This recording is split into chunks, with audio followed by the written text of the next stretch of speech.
یہاں جتنے لوگ بیٹھے ہیں آپ کیا کریں گے؟ اگر کوئی یہ کہے اسلام یہ کہتا ہے، اسلام وہ کہتا ہے، آپ ان سے کہیے اور قاعدے سے کہیے، بڑے اچھے انداز میں سمجھائیے۔ آپ اسلام کو پڑھیے تب آپ کو اسلام سمجھ میں آئے گا۔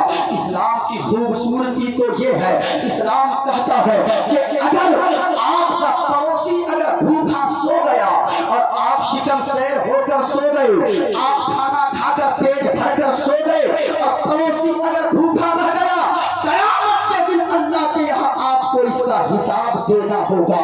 اللہ پوچھے گا، چھوٹی چھوٹی چیزوں کے بارے میں اللہ سوال فرمائے گا۔ کتنی چھوٹی چیزوں کے بارے میں حضرت فاروق اعظم کھڑے ہو گئے، یا رسول اللہ، اللہ کتنی چھوٹی چھوٹی چیزوں کے بارے میں قیامت کے دن پوچھے گا؟ مدینے والے مصطفیٰ نے فرمایا، سنو صحابیوں، اگر کوئی شخص اگر راستہ چلتے چلتے کسی کی مٹی کی دیوار پہ ناخن لگا کر ناخن سے مٹی کے دیوار کو کھرچا ہوگا، اس ناخن میں جو مٹی آئے گی اس مٹی کے بارے میں بھی اللہ قیامت کے دن پوچھے گا، تو نے اس کی دیوار پہ ناخن کیوں مارا تھا؟ کبھی آپ سوچے گا اس چیز کو؟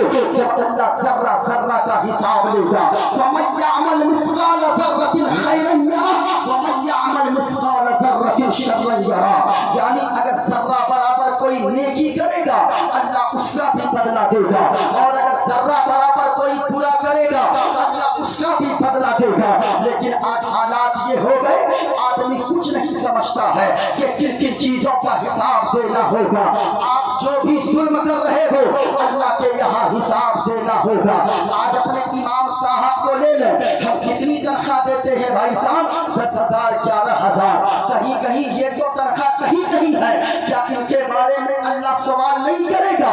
آپ نے ان کا دل اگر دکھا دیا تو یقیناً آپ کہیں کے نہ رہو گے۔ اپنے امام کی قدر کرو، اپنے امام صاحب کے ہاتھ پاؤں چومو، اپنے امام صاحب کو عزت دو۔ کبھی کبھی نذرانہ پیش کیا کرو، لیکن اس قوم کو ہو کیا گیا ہے، آپ کو یہ نہیں لگا اتنا وقت آپ کے امام صاحب دیتے ہیں۔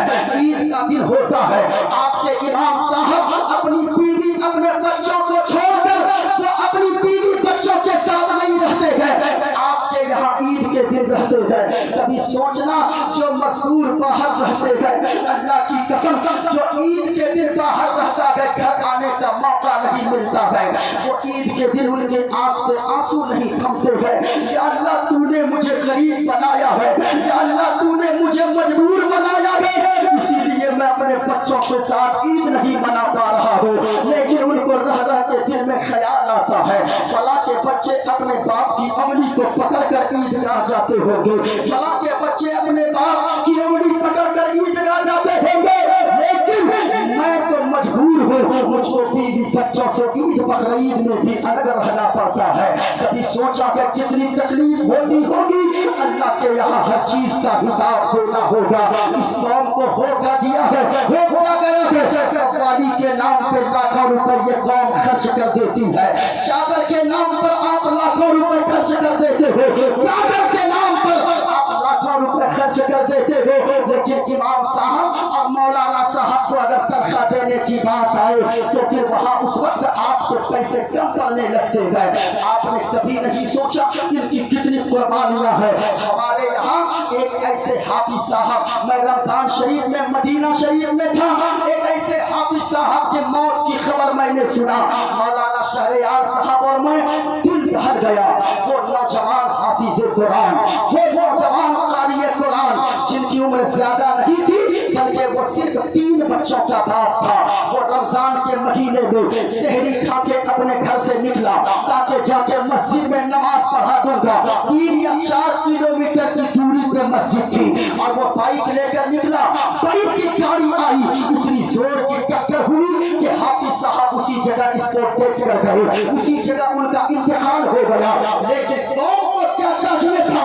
اگر گاؤں والے چاہتے، اتنے بڑے بڑے سرمایہ دار اس گاؤں میں ہیں، اتنی بڑی بڑی دولت کے مالک اس گاؤں میں ہیں، کہ اگر وہ چاہتے تو پھر وہ حافظ صاحب کے بچوں کا خرچ اٹھا لیتے، وہ کہتے